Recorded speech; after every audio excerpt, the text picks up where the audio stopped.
Hi friends, అందరికీ నమస్తే. Welcome to my channel. అందరు బాగున్నారా? నేను చాలా బాగున్నాను. మా పాపకి చెవులు కుట్టించడం అయిపోయాక మేము పాపనాశి, ఆకాశగంగా, శ్రీవారి పాదాలు అండ్ చక్రతీర్థం ఇంకా శిలాతోరణం చూసాము. నాతో పాటు మిమ్మల్ని కూడా తీసుకెళ్తా, మీరు కూడా చూడండి. ఆకాశగంగా దగ్గరికి వచ్చాము. ఆకాశగంగా మెయిన్ ఎంట్రన్స్ ఇలా ఉంటుంది. ఎంట్రన్స్ నుంచి కిందికి లోపలికి దిగిపోవాలి. ఆకాశగంగా అంటే పైనుండి వాటర్ రావు, కింద ఒక చెలిమలాగా ఉంటుంది. దాంట్లోకి వెళ్ళి ఒక కాలువలాగా తయారు చేసి కిందకి వాటర్ వస్తుంటాయి. మొత్తం కిందకి వెళ్ళాలి. ఒక కిలోమీటర్ కిందికి నడుచుకుంటూ వెళ్ళాలి. అప్పుడు ఆకాశగంగా వస్తుంది. ఇలా నడుచుకుంటూ కిందికి వెళ్ళాలి. ఇక్కడ పక్కపాటి షాప్స్ కూడా ఉన్నాయి. మనకు కావాల్సిన వస్తువులు కొనుక్కోవచ్చు. ఆకాశగంగ గురించి తెలుసుకుందాం ఇప్పుడు. శ్రీ తిరుమల నంబి అనే వైష్ణవ భక్తుడు శ్రీ వెంకటేశ్వర స్వామికి స్వామివారి పూజకు, పాప వినాశనం నుండి స్వామివారి పూజకు, అభిషేకంకు తీర్థం తీసుకొని వచ్చేవారు. తన వృద్ధాప్యంలో కూడా స్వామివారికి పాప వినాశనం నుండి నీరు తీసుకువచ్చుట చూసి స్వామివారు ఆయనపై జాలిపడి స్వామివారు తిరుమల నంబి వచ్చువేళ ఆ మార్గంలో నిలిచి, తాత దాహంగా ఉన్నది, త్రాగడకు నీరు ఇవ్వమని అడగగా ఆచార్యులు వచ్చి, ఆ నీరు స్వామివారి పూజకు గాను తీసుకొని వచ్చినాను, నీకిచ్చుటకు కాదు అని చెప్పి తన మార్గంలో పోవుచుండగా ఆ బాలుడు తన బాణంతో ఆయన తలపై ఉన్న కొండకు రంధ్రం చేసి ఆ నీటిని త్రాగి దప్పిక తీర్చుకొనెను. అందువలన ఆచార్యులు బాధపడి తిరిగి పాప వినాశనంలోకి పోవుటకు సిద్ధమవడం చూసి ఆ బాలుడు, శ్రీ వెంకటేశ్వర స్వామి, తాత ఎందుకు కష్టపడుతున్నావు, ఇక్కడే నీకు ఆ తీర్థం ఇప్పిస్తానని చెప్పి అంజనాద్రి కొండ వైపు చూసి తన బాణంతో కొట్టగా ఆకాశగంగ కొండలు చీల్చుకుంటూ కిందకు ప్రవహించసాగింది. శ్రీ వెంకటేశ్వర స్వామివారు తిరుమల నంబికి ప్రత్యక్షమై, ఇక మీదట నీవు ఈ ఆకాశగంగ తీర్థంనే నా పూజ పురస్కారాలకు ఉపయోగించుకోవలసిందని చెప్పాను. తిరుమల నంబి స్వామివారికి ఆరాధనల అభిషేకములకు ఆకాశగంగ తీర్థం తెచ్చి ఆనందించిరి. ఇప్పటి వరకు ఆచార్య తిరుమల నంబి వంశీయులు ఇప్పటి వరకు ప్రతిదినము స్వామివారికి అభిషేకము చేయుచున్నారు. పాప వినాశనం గురించి ఇప్పుడు చూద్దాం. పాప వినాశనం ఎంట్రన్స్కు ఇక్కడ అటు రెండు వైపులా షాపింగ్స్ మాల్స్ ఉంటాయి. మనకు కావాల్సిన వస్తువులు షాపింగ్ చేసుకోవచ్చు.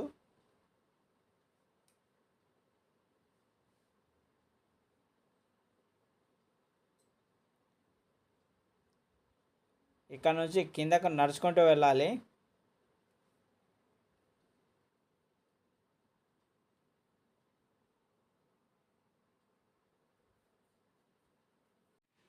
మన ఛానల్ ఎవరైనా ఫస్ట్ టైం కనుక చూసినట్లయితే లైక్, షేర్, సబ్స్క్రైబ్ చేసుకొని ఆ భగవంతుని ఆశీస్సులు పొందండి ఫ్రెండ్స్. ఆకాశగంగ నుండి ఒక 2 లేదా 3 కిలోమీటర్ల దూరంలో ఉంటుంది పాప వినాశనం.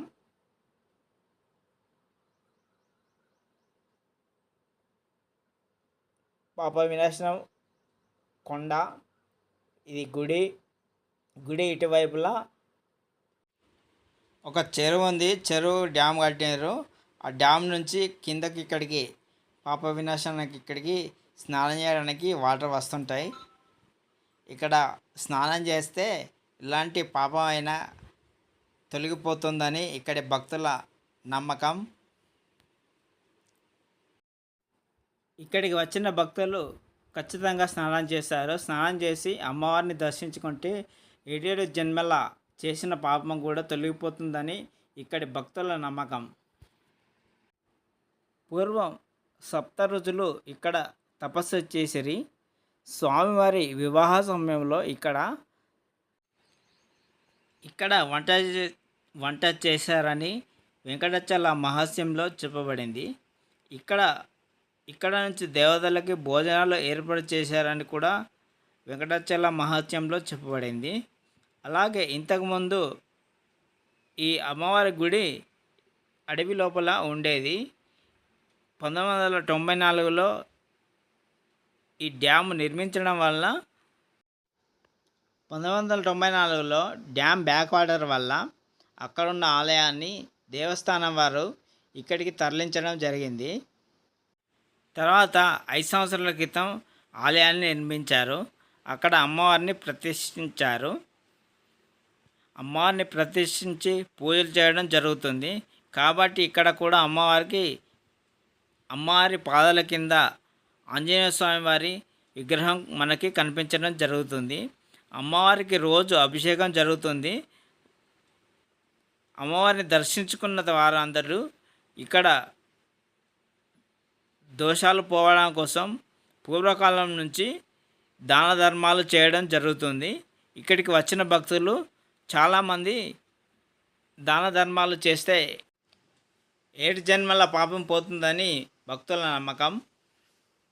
ఇప్పటి వరకు కూడా దాన ధర్మాలు ఖచ్చితంగా చేస్తూ ఉంటారు.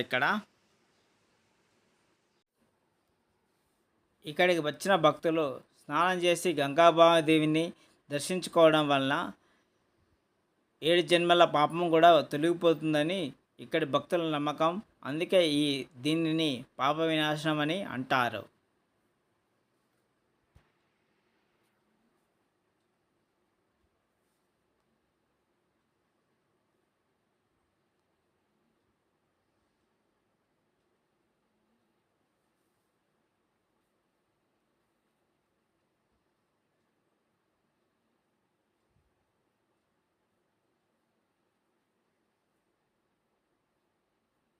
దర్శనం అయిపోయింది.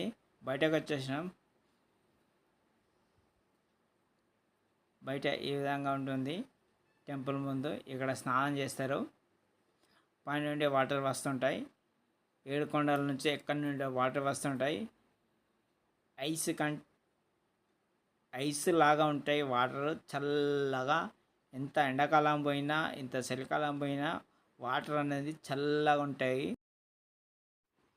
ఇక్కడ స్నానం చేస్తే ఆడవారికి దుస్తులు మార్చుకోవడానికి ఇక్కడ రూమ్స్ కూడా ఉన్నాయి పక్క వంటి.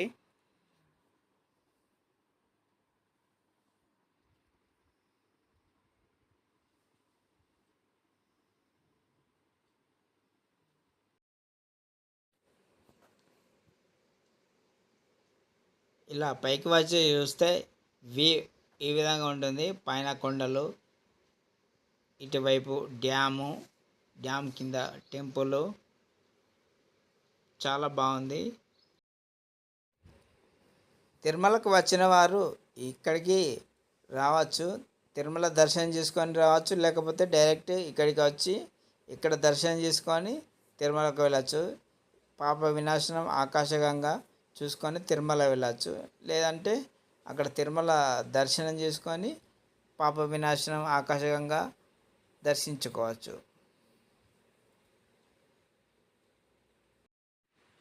ఫ్రెండ్స్, పాప వినాశనం చూడడం అయిపోయింది.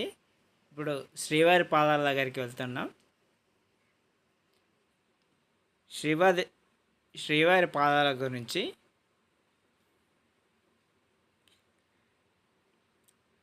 పాదాలను వీక్షించాలి. దీన్ని నిజదాశ దర్శనం అంటారు. శ్రీవారు బంగారు పాదాలు ఎల్లవేళలా పుష్పాలతో తులసితో నిండి ఉంటాయి. ఉదయం పూట సుప్రభాత దర్శనాల్లో మాత్రమే ఎలాంటి పూలు తులసి లేకుండా శ్రీనివాసుని బంగారు పాదాలను దర్శించుకోవచ్చు. మిగిలిన సమయాల్లో స్వామివారికి మూల విరాటం అయిన నిజపాదములు బంగారంతో తయారు చేసిన పాదకవచాలు తొడిగి కనిపిస్తాయి. శుక్రవారం అభిషేక సేవకు ముందుగా బంగారు పాదములను పక్కకు తీసి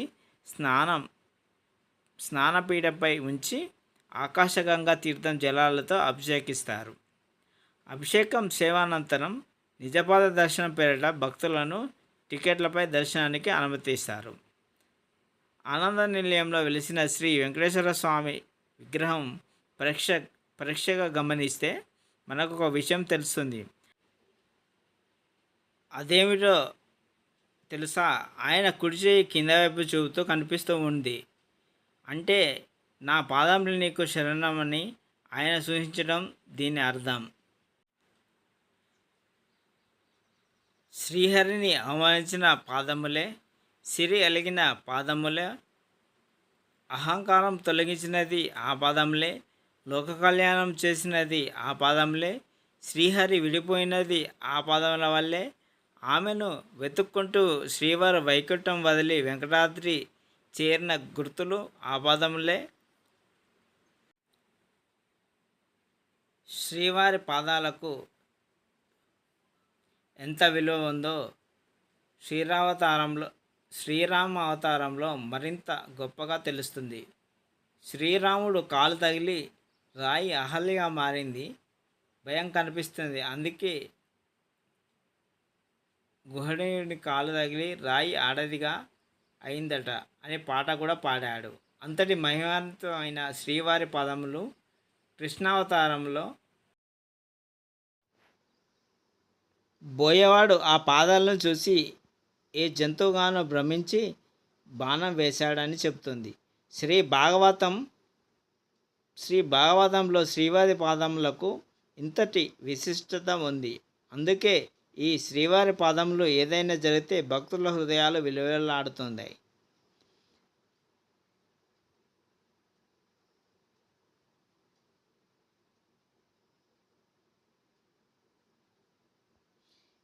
ఈ శ్రీవారి పాదాలు అంత సామాన్యమైనవి కావు. బ్రహ్మ కడిగిన పాదములని బ్రహ్మ తానేడు పాదములు శ్రీహరి మహిమలని దాదాపు పాదములోనే దాగి ఉన్నాయి. శ్రీవారు శ్రీదేవిని వెతుక్కుంటూ వెంకటాద్రిపై ఆమెను వెతుక్కుంటూ వచ్చి ఇక్కడ పద్మావతి దేవి ప్రేమలో పడటం, తర్వాత ఆమెతో పెళ్లి కావడం చకచకగా జరిగాయి. తర్వాత ఇద్దరులను జరిగిన గొడవలో అలా స్వామి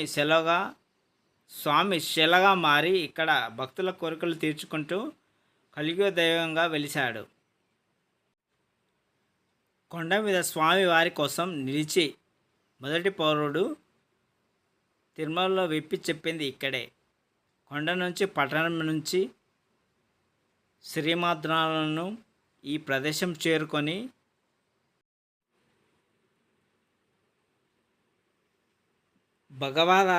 భగవారాధన చేసేవారట. దీనివల్ల స్వామివారి దర్శనం పొద్దున సాయంత్రం మాత్రమే అవుతుందని బాధపడేవారు. శ్రీ వెంకటేశ్వర స్వామి వారి ఆయన కళలో కనబడి ఏమని అభాగ్యం ఇచ్చారంటే, ఆ పాదాలను అలిపిరి దగ్గర ఉంచుతానని, నువ్వు మధ్యాహ్నం కూడా వచ్చి దర్శనం చేసుకోవచ్చని. మనం కొండని ఖాళీ మార్గం గుండా వెళ్లే ముందు అలిపిరిలో శ్రీవారి పాదములు కనిపిస్తాయి. గొప్పదనం వల్లే వచ్చాయి. కాలినడకన మార్గంలో వెళ్ళే వారికి అలిపిరి ప్రదేశంలో కనిపించే మండపాల దీనినే పాదాల మండపం అని కూడా అంటారు. క్రీస్తు 1628 కాలం నాటికి ఈ మండపంలో పాదరక్షలు దర్శించలేక ఇక్కడే శిలగా మారిపోయాడట. తెలుగువారికి శ్రావణ శనివారం చాలా ముఖ్యమైన రోజు. ఉపవాసం చేయడం, పిండి తాలికలు చేయడం సాంప్రదాయక. శ్రీకాళహస్తి అగ్రహారం ప్రాంతంలో ఇంటిలోంచి పాదముద్రలు పడతాయి. ఆ పాదముద్రలను కొలతతో చేసి శ్రీవారికి చర్మంతో చెప్పులను కుడతారు. శ్రీకాళహస్తి నుండి ఒకరు శ్రీవారి చెప్పులను నెత్తిన పెట్టుకొని ఊరేగుతూ వచ్చి అలిపిరిలో పూజ చేసి పాదరక్షలను పూజ మందిరంలో పెడతారు. ఈ మండపంలోని పాదరక్షలు అరిగిపోతాయట.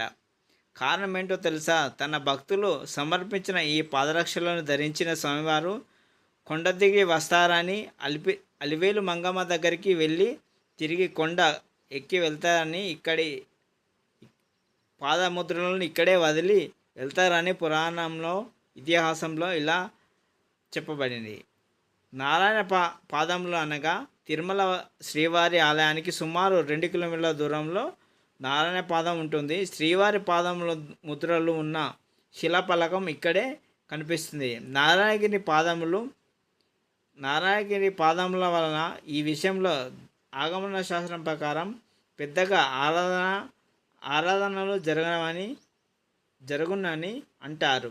కానీ పాదపూజ చక్కస్థానం ఉత్సవాలు నిర్వహిస్తారు. ఇప్పుడు పునఃప్రతిష్ఠ చేసి నారాయణగిరిలోని ఈ ఉత్సవ నిర్వహణ జరిగేది. వీటిని నారాయణ పాదములు అంటారు. నిలిపిన నారాయణ పాదములు ఇరువైపులా కదులుతూ ఆ గిరి మీద ఉన్న శిలాఫలకంలోని శ్రీపాదమునకు బంగారు భావిజయంతో అభిషేకం చేస్తారు. ఫ్రెండ్స్, శిలాతోరణం చక్రతీర్థం. శిలాతోరణంకు చక్రతీర్థంకు వచ్చినాం. ఇది కనిపించేది శిలాతోరణం. పూర్వం శిలాతోరణం ఇది ఒక అపూర్వమైన సహజ శిలాతోరణం. ఇది భారతదేశంలో కాకుండా ఐరోపా, ఆసియా ఖండాల్లోకెల్లా అద్వితీయమైనది. ఇలాంటి తోరణాలు ప్రపంచంలో మరో 2 దేశాల్లో ఉన్నాయి. అమెరికాలో ఉన్నది, ఇంగ్లాండ్లో ఉన్నది. ఇప్పటి వరకు శిలా తోరణం మాత్రమే ఉన్నట్లు తెలుస్తుంది. ఈ తోరణం 150 కోట్ల సంవత్సరాల నాటి ప్రాచీనమైనదని శాస్త్రవేత్తలు అంచనా. ఈ శిలా తోరణం శిథిల జల ప్రవాహం, ఉరబడికి చర్యల వల్ల ఈ తోరణం ఏర్పడిందని చెప్పవచ్చు. 25 అడుగుల పొడవు, 10 అడుగుల ఎత్తులో ఉంది. ఇది సహజమైనది. అయితే ఈ తోరణం ద్వారా వెంకటేశ్వర స్వామి స్వయంభోగా అవతరించి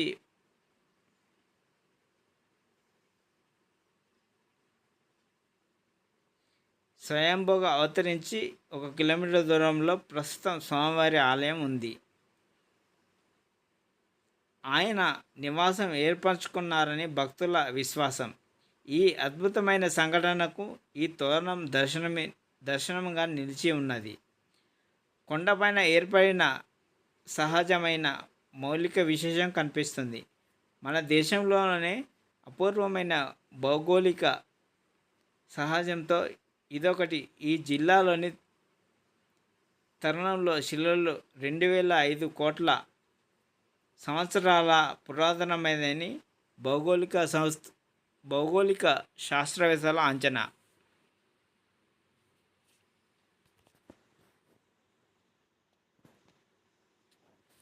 ఫ్రెండ్స్, ఈ చక్రతీర్థం ఇలా కిందికి వెళ్ళాలి. మెట్లు దిగి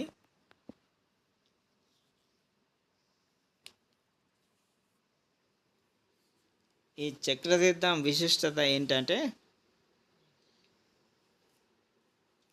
చక్రతీర్థం వంశ పద్మనాభ అను భక్తుడు కాపాడుకోమని శ్రీ వెంకటేశ్వర స్వామిని ఈ ప్రదేశంలో 12 సంవత్సరాలుగా ఘోర తపస్సు చేశారు. శ్రీ వెంకటేశ్వర స్వామిని తన సుదర్శన చక్రం పంపి ఈ చక్రతీర్థంలో లక్ష్మీ నరసింహస్వామి వారిని కూడా దర్శించుకోవచ్చు. ప్రతి సంవత్సరం కార్తీక మాసం 12వ రోజు శ్రీవారి ఆలయంలోని ప్రసాదం తీసుకువచ్చి ఈ విగ్రహాలకు నైవేద్యం పెట్టిన తర్వాత ఈ తీర్థంలోని స్నానమాచరించి భక్తులకు ప్రసాదాలు పంచిపెడతారు. అందుకని ఈ చక్రతీర్థంను దర్శించవాలని అందరూ చెప్తూ ఉంటారు.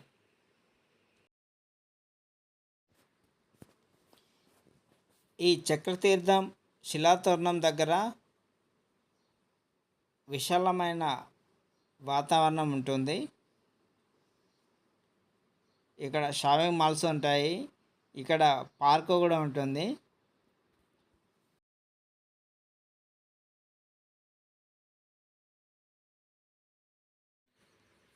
ఫ్రెండ్స్, ఇక్కడ నేను కొండను లేపుతున్నా. కొండ లేచిపోయింది చక్రతీర్థంలో.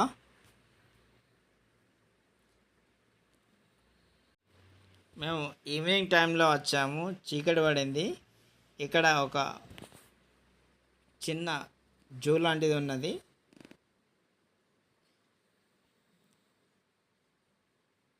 ఇందులో నెమలి ఉన్నాయి, పావురాలు ఉన్నాయి, కోళ్ళు ఉన్నాయి.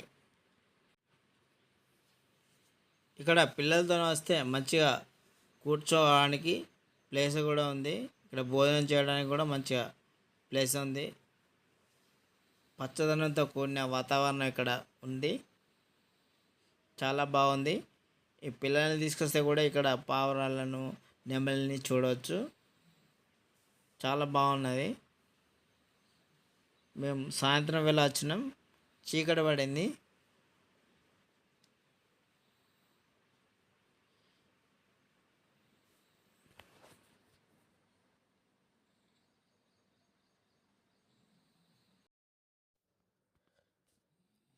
అక్కడి నుంచి బయలుదేరి శ్రీవారి అన్నప్రసాదం కోసం వచ్చాం. ఇక్కడికి అన్నప్రసాదం స్వీకరించడానికి.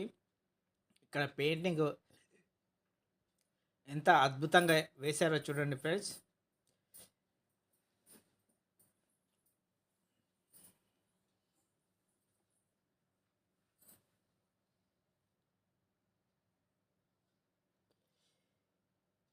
కొండ కింది నుండి మనం తిరుమలకి గుడికాడికి ఏ విధంగా వస్తామో ఆ విధంగా ఇక్కడ అద్భుతంగా చిత్రీకరించారు. ఇది అన్నప్రసాద హాలు. దాని పక్కనే ఎంత అద్భుతంగా చిత్రీకరించారో చూడండి. చాలా బాగుంది.